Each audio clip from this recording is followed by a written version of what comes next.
The British government promised reforms but delivered a divide.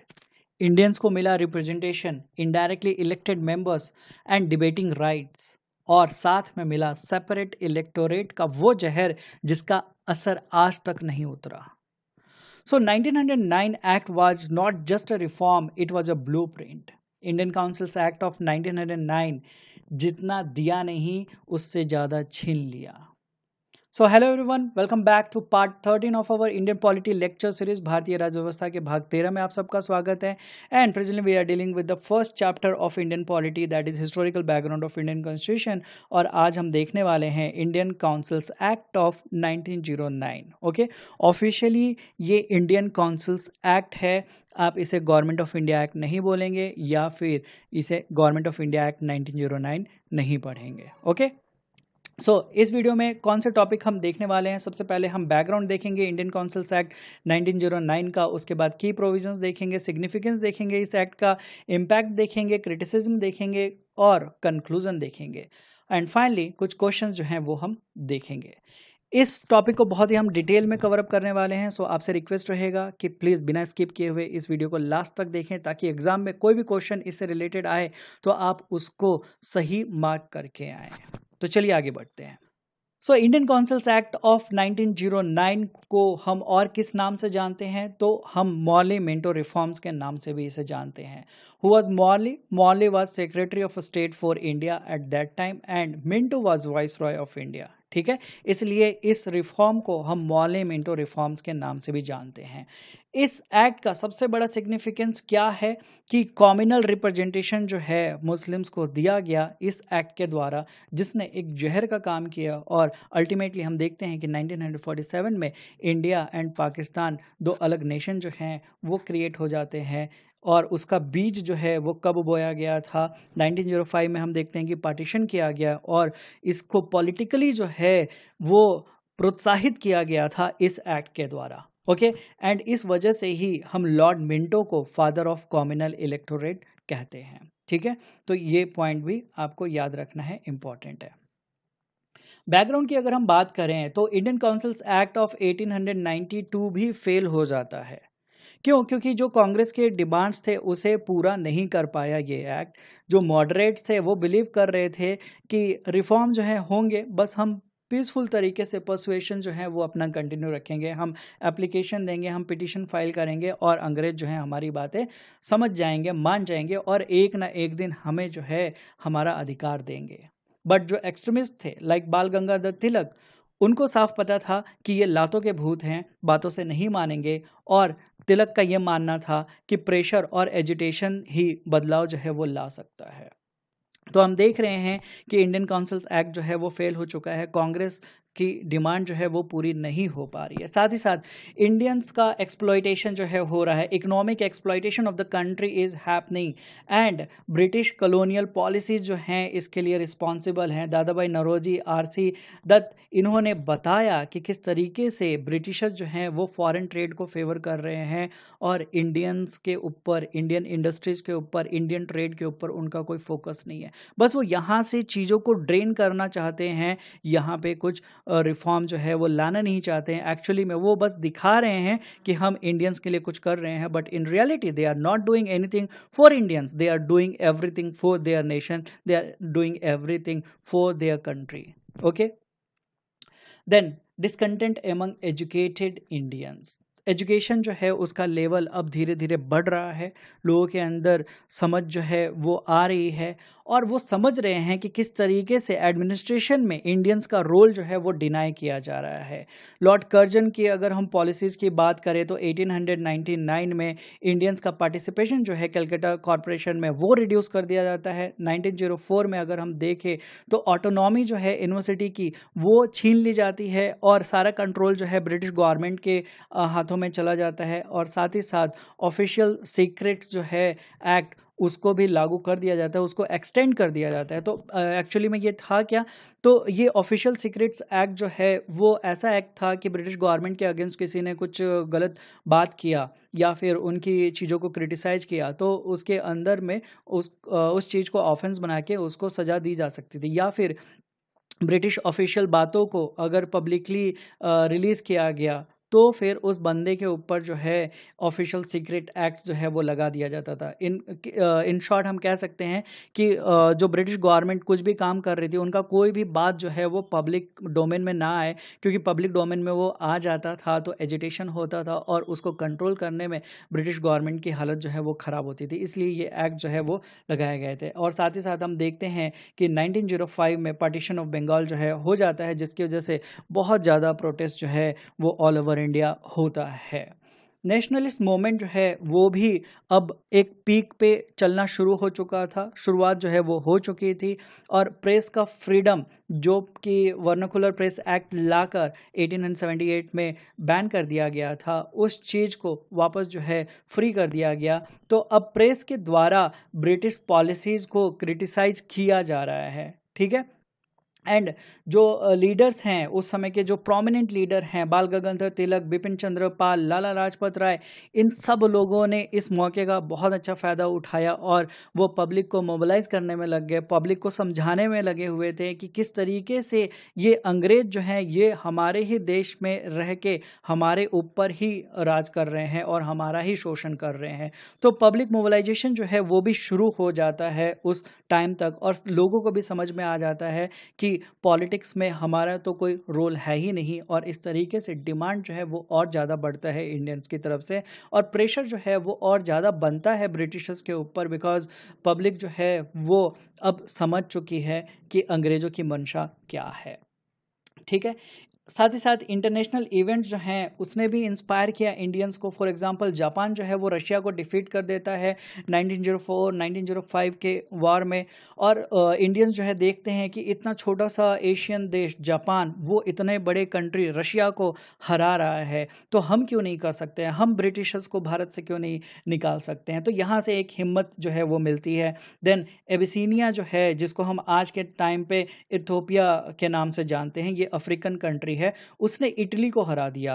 तो जो colonisation Italy की तरफ से किया जा रहा था इथोपिया के ऊपर, तो वो छोटा सा जो देश है उसने इटली को हराया। तो यहाँ से भी इंडियंस को एक जो है पावर मिलता है कि हम क्यों नहीं कर सकते, हम भी इस चीज़ को जो है करेंगे और अपने देश को जो है वो आज़ाद करेंगे। तो नेशनलिस्ट मोमेंट जो है उसको एक नया जोश जो है वो मिल जाता है इन सब कारणों की वजह से। हम मुस्लिम पॉलिटिक्स की बात करें तो हम देखते हैं कि मुस्लिम्स जो हैं वो कांग्रेस से अब दूरियां बना रहे हैं। क्यों? क्योंकि उनके दिमाग में अब ये बात रख दी गई कि जो कांग्रेस है वो हिंदू डोमिनेटेड पॉलिटिकल पार्टी है, तो हम माइनॉरिटी हो जा रहे हैं, तो हमारे ऊपर ये कोई ध्यान नहीं देने वाले हैं और आगे जाके ये हमारे ऊपर ही राज करेंगे। तो ये जो बीज है ये डाल दिया गया था, ये नफ़रत का बीज जो है वो डाल दिया गया था। और साथ ही साथ देखा गया था कि जो मुस्लिम्स उस समय थे उनके बीच में एजुकेशन उतना ज़्यादा फैला हुआ नहीं था। सर सैयद अहमद खान जो हैं वो खुद इनकरेज करते हैं कि आप फोकस करो एजुकेशन के ऊपर, पॉलिटिक्स से आप दूर रहो। ओके। एंड ब्रिटिशर्स जो हैं इन चीज़ों का फ़ायदा उठा के डिवाइड एंड रूल पॉलिसी जो है वो इम्प्लीमेंट कर देते हैं। और जो मुस्लिम ग्रुप है उनको कहते हैं कि हम आपको सेपरेट रिप्रेजेंटेशन देंगे। 1906 में वो वादा जो है करते हैं, और हम देखते हैं कि मुस्लिम लीग का फॉर्मेशन जो है वो हो जाता है 1906 में, ठीक है। अगला अगर हम कारण देखें तो ब्रिटिश स्ट्रैटजी। ब्रिटिश जो है वो चाहते थे कि मॉडरेट्स एंड मुस्लिम्स को हम अपने सपोर्ट में रखें, उनको बहला फुसला के अपने साइड में रखें, ताकि हम लंबे समय तक यहाँ पे रूल कर पाए। लॉर्ड मॉर्ले एंड मिंटो जो हैं वो प्लान करते हैं एक रिफॉर्म लाने के लिए, ताकि इंडिया में जो एजिटेशन हो रहा है उसको ख़त्म किया जा सके और ब्रिटिश रूल को आगे कंटिन्यू करवाया जा सके। और इसी डिस्कशन के बाद ड्राफ्ट जो है तैयार होता है, एंड फाइनली हम देखते हैं कि इंडियन काउंसिल्स एक्ट 1909 जो है वो फरवरी में पास कर दिया जाता है। सो प्रोविजंस की अगर हम बात करें इंडियन काउंसिल्स एक्ट 1909 की, तो सबसे पहला इंपॉर्टेंट पॉइंट ये हो जाता है कि सेंट्रल लेजिस्लेटिव काउंसिल के अंदर एडिशनल मेंबर्स की संख्या जो है वो 16 से बढ़ाकर 60 कर दी गई थी। और इस तरीके से टोटल स्ट्रेंथ जो है सेंट्रल लेजिस्लेटिव काउंसिल का वो बन जाता है 69। ओके, 69 कैसे हुआ? 60 एडिशनल मेंबर्स हैं, प्लस वाइस रॉय रहेगा। ओके, वॉइस रॉय के साथ उसका एग्जीक्यूटिव काउंसिल रहेगा, और एक कौन रहेगा? तो एक रहेगा कमांडर इन चीफ। ओके, तो इस तरीके से टोटल स्ट्रेंथ जो है वो कितना पहुंच जाता है? 69। हम देखते हैं कि साइज जो है 69 तक आ गया है, उसमें से 37 जो है वो ऑफिशियल मेंबर्स होते हैं। ऑफिशियल मेंबर्स में कौन कौन काउंट हो रहे हैं? तो governor general, executive council governor general का, और साथ ही साथ nominated officials. Okay, and non official जो हैं वो 32 हैं। 69 में 37 जो है वो ऑफिशियल मेंबर्स हैं एंड 32 जो है वो नॉन ऑफिशियल हैं। अब ये जो नॉन ऑफिशियल हैं इसमें से 5 जो है वो नॉमिनेटेड हैं और 27 जो है वो इलेक्टेड हैं। अरे वाह, यहाँ पे इलेक्टेड हमें टर्म दिख रहा है। तो हमें समझना है कि यहाँ से इनडायरेक्ट वे में इलेक्ट करके लोगों को पहुंचाया जाने लगा। ठीक है, पहले क्या हो रहा था कि लोग जो है रिकमेंड करते थे नाम को, और उस नाम को जो है वो नॉमिनेट करता था वॉइसरॉय। बट यहाँ पे क्या हो रहा है, लोग जो है इनडायरेक्टली इलेक्ट करके लोगों को भेज रहे हैं और वो मेंबर बन रहे हैं सेंट्रल लेजिस्लेटिव काउंसिल के। ठीक है, अब ये जो 32 लोग हैं इनके बारे में हम देख रहे हैं। तो 32 में से 13 जो हैं वो जनरल इलेक्टोरेट से आते थे। ओके, 12 जो हैं वो क्लास इलेक्टोरेट से आते थे एंड 2 जो हैं वो स्पेशल इलेक्टोरेट से आते थे। तो ये स्पेशल इलेक्टोरेट क्या था? तो बिजनेस क्लास हम कह सकते हैं इसको। बिजनेस क्लास से 2 लोग आ रहे हैं। 12 जो लोग हैं वो लैंडलॉर्ड और मुस्लिम कम्युनिटी से आ रहे हैं और 13 जो हैं वो आम जनता की तरफ से भेजे जा रहे हैं। तो आम जनता मतलब क्या? फॉर एग्जांपल हम देख रहे हैं कि इनडायरेक्टली इलेक्शन जो है करवाया जा रहा है। तो मान लेते हैं डिस्ट्रिक्ट बोर्ड की तरफ से किसी को इलेक्ट करके भेजा गया, तो डिस्ट्रिक्ट बोर्ड के लोगों को किसने चुना? तो जो लोग उस समय टैक्स पे करते थे वो डिस्ट्रिक्ट बोर्ड के लोगों को चुनते थे। अब डिस्ट्रिक्ट बोर्ड के लोग जो हैं वो अपनी तरफ से एक पर्सन को इलेक्ट करके सेंट्रल लेजिस्लेटिव काउंसिल के अंदर बैठा रहे हैं। तो हम क्या देख रहे हैं? इनडायरेक्ट वे में इलेक्शन जो है वो हो रहा है। ठीक है, जिस तरीके से इंडिया में राज्यसभा का आज हम इलेक्शन देखते हैं, राज्यसभा के मेंबर्स जनता जो है वो डायरेक्टली नहीं चुनती है, बट उनके चुने हुए जो कैंडिडेट्स हैं वो जो है वोटिंग में पार्टिसिपेट करते हैं। उसी तरीके से यहाँ पे जो भी ऑर्गेनाइजेशन था जो कि जनता के द्वारा चुना गया था, भले ही सारी जनता का उसमें रोल नहीं था, क्योंकि उस समय टैक्स पेयर कितने ही हुआ करते थे, बहुत ही कम, हैंडफुल। तो वो जो लिमिटेड लोग थे वो जो है चुनते थे अपने उस ऑर्गेनाइजेशन के मेंबर्स को, और वो जो ऑर्गेनाइजेशन के मेंबर हैं वो फाइनली इलेक्ट करते थे इन मेंबर्स को। ठीक है, इसलिए ये इनडायरेक्ट इलेक्शन हम यहाँ पे देख रहे हैं। तो यहाँ पे हम देख रहे हैं कि ऑफिशियल जो मेंबर्स हैं उनकी संख्या ज़्यादा रखी गई है। क्यों? क्योंकि ब्रिटिशर्स जो हैं इतनी आसानी से थोड़ी ना हर चीज़ छोड़ने वाले हैं, इतनी आसानी से थोड़ी ना वो हार जाएंगे किसी भी चीज़ में। तो ऑफिशियल मेजोरिटी जो है वो बना के रखी गई ताकि ब्रिटिशर्स जो हैं पावर अपने हाथों में रखें। प्रोविंशियल लेजिस्लेचर की अगर हम बात करें तो उनका साइज जो है वो भी बढ़ा दिया गया था, और हर प्रोविंस का जो साइज है, प्रोविंशियल काउंसिल का जो साइज है वो अलग रह रहा था। ठीक है, वो डिफरेंट था। नॉन ऑफिशियल जो है वो मेजोरिटी आ गई थी, बट यहाँ हम देखते हैं कि जो गवर्नर जनरल है वो नॉमिनेशन का भी पावर रखता है, और इस तरीके से वो नॉमिनेट भी करता है लोगों को ताकि वो अपना कंट्रोल जो है वो बना के रख सके। ठीक है, तो हमने क्या देखा? जनरल कंस्टिट्यूंसीज जो है वो for example district board, municipalities जो है उसमें से कंसिडर किया जाता था। क्लास कंस्टिट्यूंसी जो है लैंड ओनर्स, लैंड लॉर्ड्स, मुस्लिम से, एंड स्पेशल कंस्टिट्यूंसी जो है universities and big corporations. Executive council की हम बात करें तो ये बहुत ही इंपॉर्टेंट एक फेज था जहां पे फर्स्ट टाइम गवर्नर जनरल के एग्जीक्यूटिव काउंसिल यानी वायसरॉय के एग्जीक्यूटिव काउंसिल में किसी इंडियन को एक पोजीशन मिला था। ठीक है, और वो इंडियन कौन थे? वो थे सत्येंद्र प्रसाद सिन्हा, जो कि as a law member join करते हैं वायसरॉय एग्जीक्यूटिव काउंसिल को। तो ये अपने आप में एक बहुत ही इंपॉर्टेंट बात थी, बिकॉज फर्स्ट टाइम कोई पर्सन जो है वो एग्जीक्यूटिव काउंसिल का मेंबर बनता है। एग्जीक्यूटिव काउंसिल जो कि हम आज के टाइम पे देखते हैं कि प्राइम मिनिस्टर का कैबिनेट है, वहां पे एक पर्सन जो है पहुंचेगा। तो वो रोल जो है वो किसको मिला? सत्येंद्र प्रसाद सिन्हा। ठीक है, कहीं कहीं पे ये नाम जो है आपको सत्येंद्र प्रसन्ना सिन्हा भी मिलेगा, तो don't get confused. Okay, then legislative power की हम बात करें तो बजट के ऊपर डिस्कशन का अधिकार जो है मिल गया था इस एक्ट से। साथ ही साथ पब्लिक इंटरेस्ट के ऊपर कोई अगर मैटर है तो उसके ऊपर भी डिस्कशन करने का अधिकार जो है मिल जाता है, जो कि पहले नहीं था। प्रीवियस काउंसिल एक्ट में ये चीज़ें नहीं मिली थी। रेजुलेशन मूव करने का पावर जो है मिल जाता है और कहा जाता है काउंसिल के मेंबर्स को कि आप टैक्सेशन से रिलेटेड, लोन से रिलेटेड या फिर लोकल ग्रांट से रिलेटेड रेजुलेशन जो है वो मूव कर सकते हैं। रेजुलेशन मूव करने का परमिशन जो है, हक जो है वो प्रीवियस एक्ट में नहीं दिया गया था। काउंसिल्स एक्ट ऑफ 1892 उसमें नहीं था, बट यहाँ पे दिया गया। देन यहाँ पे बोला गया कि आप सप्लीमेंट्री क्वेश्चन भी पूछ सकते हो। तो ये कुछ चीज़ें जो हैं वो थोड़ी अच्छी हो के उभर के आई हैं, बट लिमिटेशन अभी भी है। लिमिटेशन क्या है कि जो मेंबर्स हैं उनको बोला गया that you are not allowed to talk on foreign affairs. आप फॉरेन अफेयर्स के ऊपर बात नहीं कर सकते हो। आप प्रिंसली स्टेट के साथ जो रिलेशन हमारा है और हम मेंटेन कर रहे हैं उसके ऊपर आप कोई बात नहीं कर सकते हो। You are not authorise to talk on arm forces, you are not authorise to talk on state railways. तो इन सब चीज़ों को छोड़ के अब बाकी चीज़ों के ऊपर जो है बात कर सकते हो। तो हम देखते हैं कि रियल अथॉरिटी जो है वो एक्चुअली में मिला नहीं, बट फिर भी दिखाने के लिए दे दिया गया कि हाँ, हम तुम्हें ये पावर दे रहे हैं। कोई रियल अथॉरिटी नहीं थी फॉर इन्फोर्सिंग एनी डिसीजन। यानी इंडियंस जो हैं वो अगर कुछ सोच रहे हैं तो वो अपनी बातों को इन्फोर्स नहीं कर सकते हैं अथॉरिटी के साथ।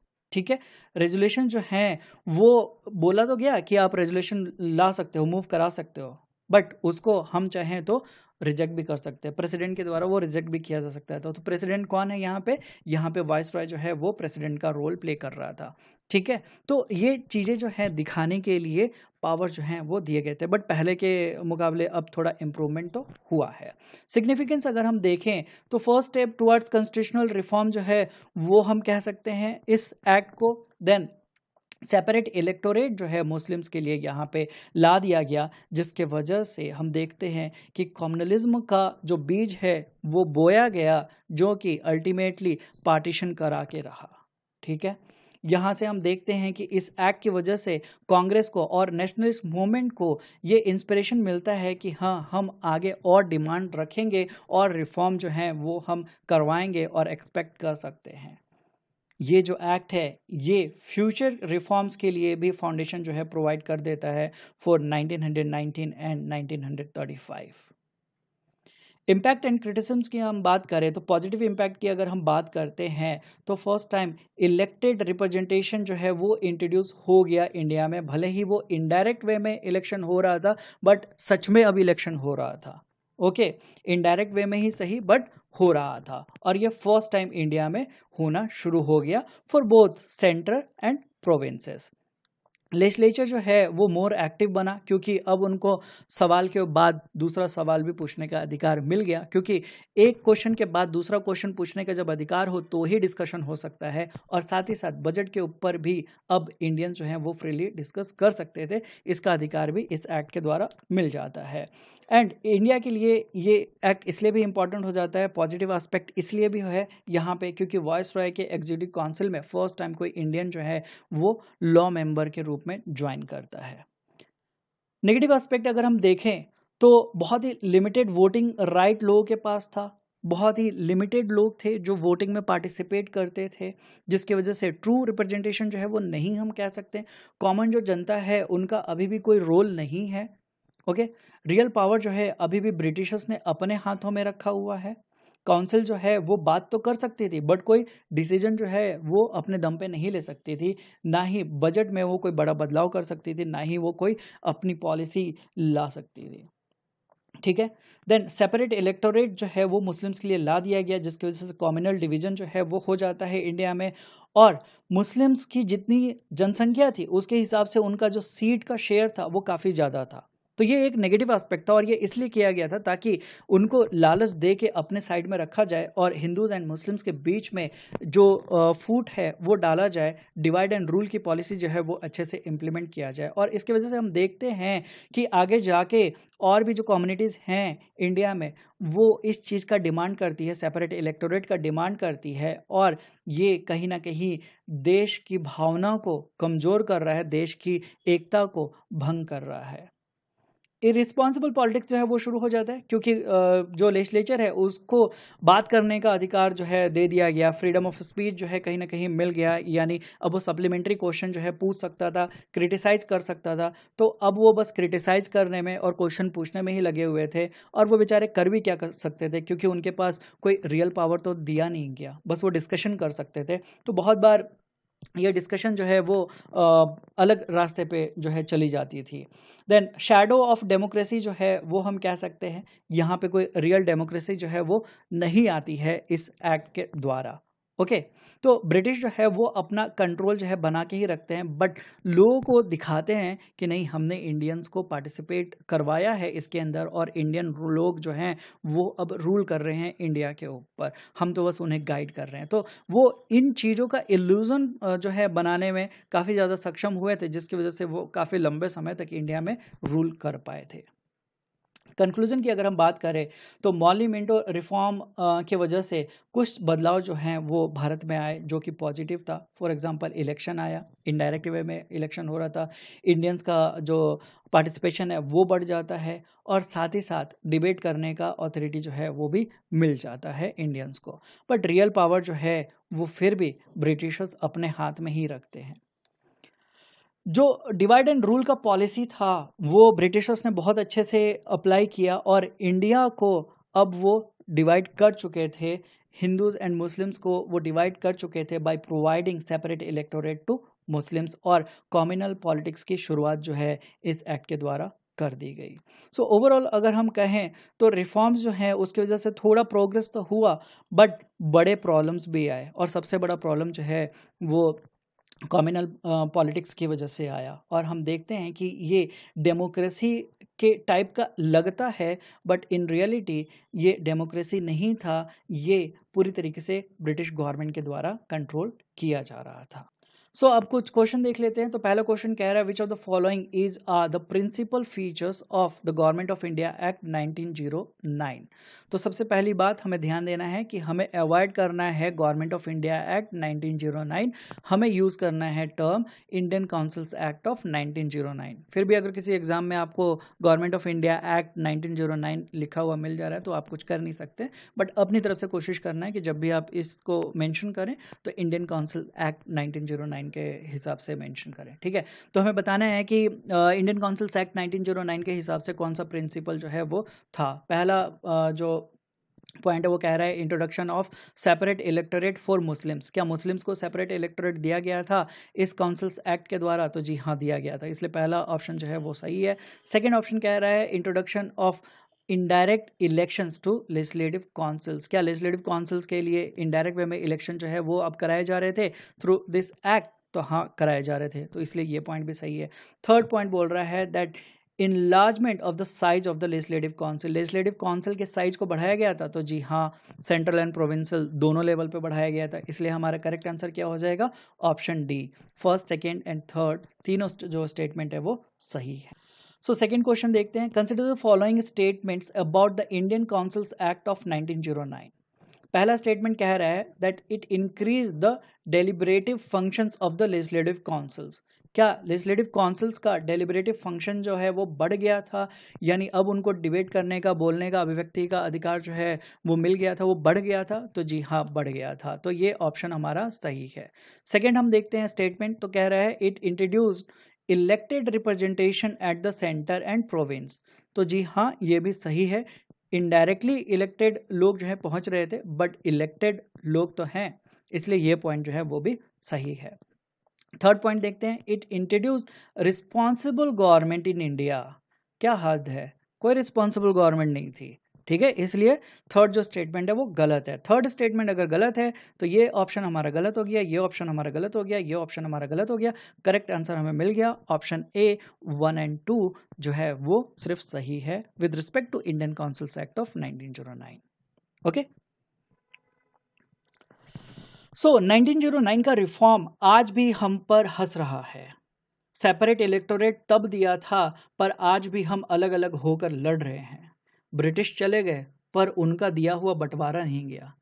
इस एक्ट ने जितना दिया था उससे ज़्यादा हमसे छीन लिया, और यहाँ के लोगों को ही हिंदू और मुस्लिम करके बांट दिया, और लोगों का भरोसा एक दूसरे से ख़त्म कर दिया। लेकिन कहानी यहीं ख़त्म नहीं हुई। 10 साल बाद 1919 में ब्रिटिश ने फिर एक बड़ा तोहफा दिया, रोलेट एक्ट और जलियांवाला बाग वाला रिफॉर्म। वो हम देखेंगे अगले पार्ट में। तो तब तक आप सोचिएगा कि हम आज़ादी मांग रहे थे और वो हमें गुलामी का नया पैकेज दे रहे थे। So that's all in this video. I hope कि आपको ये वीडियो पसंद आया होगा। वीडियो अगर पसंद आया होगा तो प्लीज़ वीडियो को लाइक कीजिएगा। आपके कुछ डाउट्स हों या आप कुछ बातें मुझ तक पहुंचाना चाहते हैं तो कमेंट में ज़रूर मेंशन कीजिएगा। वीडियो पसंद आया होगा तो प्लीज़ वीडियो को शेयर कीजिएगा और चैनल को आपने अभी तक सब्सक्राइब नहीं किया तो प्लीज़ सब्सक्राइब कीजिए। मिलता हूँ मैं अगले वीडियो में। Till then take care, bye bye, thank you, जय हिंद।